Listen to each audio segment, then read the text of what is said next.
Hi, I'm Manil. I am here to talk to you about making open source accessible. And right before diving into that, like this whole mic thing is reminding me of an experience I had with the Tokyo subway station. Well, all the subway stations. So the subway stations, when you're about to get into a train and the doors are about to close, instead of like going like really obnoxious and making this horrible noise like wah, wah, or like some sort of alarm, it kind of plays music at you. So you just kind of realize like, oh, I should get on now, and you just kind of step on the train and it just whooshes away. It's great. Ben, my coworker Ben, who just gave a talk earlier, mentioned a book called Calm Technology. I forget who the author is, but Amber Case, yes. So I feel like that's very relevant and completely unrelated to my talk, but that's what I'm doing now because I honestly don't think I'll use the entire 10 minutes, so I'm ripping at the start. Anyway, I'm going to talk about making open source accessible. I am Manil. I work at InVision along with Ben. We are developer advocates at InVision, but this talk has to do with open source projects and does not really have to do with my job. It more has to do with the other stuff I do in my time. I contribute to Node.js, and I work on its community committee, which has a lot of responsibilities in addition to making sure that we are as accessible as possible and open to new contributors. I also run Node School Vancouver with an awesome crew of great people who, like, between all of us, we can actually keep something as high bandwidth as that running every month. I also run Getting Started in Open Source, which is a new workshop that we started putting on last summer. We put it on under the Node School Vancouver banner, but in actuality, it's kind of agnostic. It's project agnostic. What we're trying to do there is trying to help people get started in open source. So if this workshop was here and you were the sort of person who was like, what is open source? Maybe I want to start getting active in it. But maybe some people who do stuff in it would be able to like get me on board. That would be the workshop for you.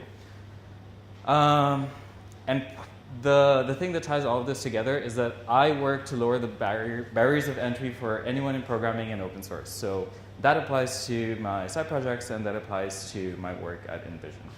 That's the underlying theme. So today we'll talk about 3 big barriers to a sustainable open source project, and we also get to look at GIFs.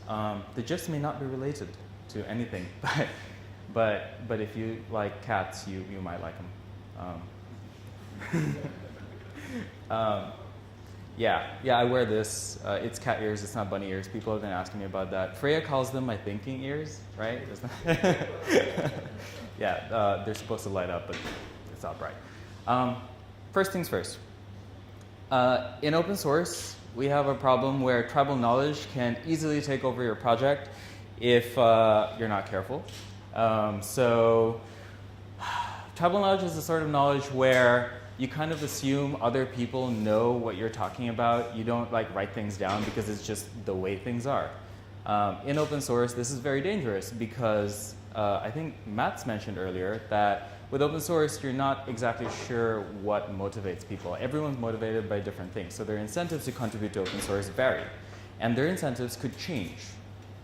And if you rely on tribal knowledge and incentives for someone to stay on a project changes, which is completely normal, you might lose something valuable, and then you're going to have to work to regain that, and it slows you down. It kind of interrupts the whole momentum of it. Could I also get a check on time? When did we start? 5 minutes ago? Super. Great. So the main thing that people should start doing is they should start to patch their tribal knowledge. And that means everyone who is currently involved in an open source project should work to document what they know. So it's anything from like contributor guides. I know we tend to follow like contributor guides which are pretty standard. So across projects they might be pretty like regular. But some projects have very standard ways of contributing things, or non-standard ways of contributing. And those should be written down because you don't want those lost. It also ensures a little bit of, how do you say, like a frictionless process, which ties into the next bit that we're talking about. Oh, before that, I promised cat kids. I promise, yeah. I wasn't kidding. Wasn't there a bee talk earlier? There was a bee talk. It's dressed like a bee.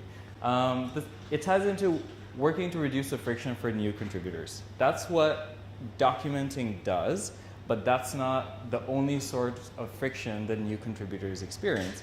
Some friction is just completely unexpected. So one thing we found out when we started doing that workshop, getting started in open source, like we thought we would just have to explain to people, like how we communicate via GitHub, we use issues, we use pull requests, like we comment extensively because everything has to be preserved online. So that people can later come and it's a documented kind of like history of everything that's been done.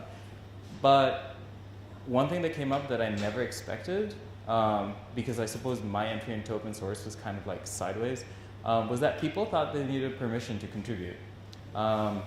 It was kind of a surprise, but almost like every group of people who came to that workshop had a couple of people who felt reluctant to jump in and make a contribution or open an issue sometimes even. But it's mostly about just feeling like there is a group of people there who control like how contributions, code and non-code, go in and out of a project, and they somehow need approval to start doing something constructive.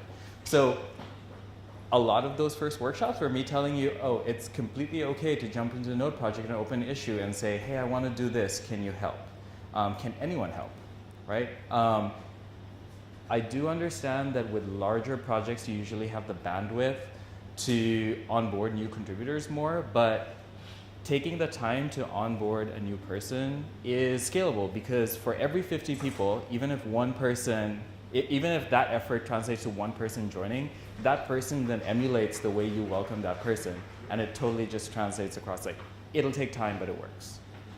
So this ties into the next bit, but before that, I think there is more.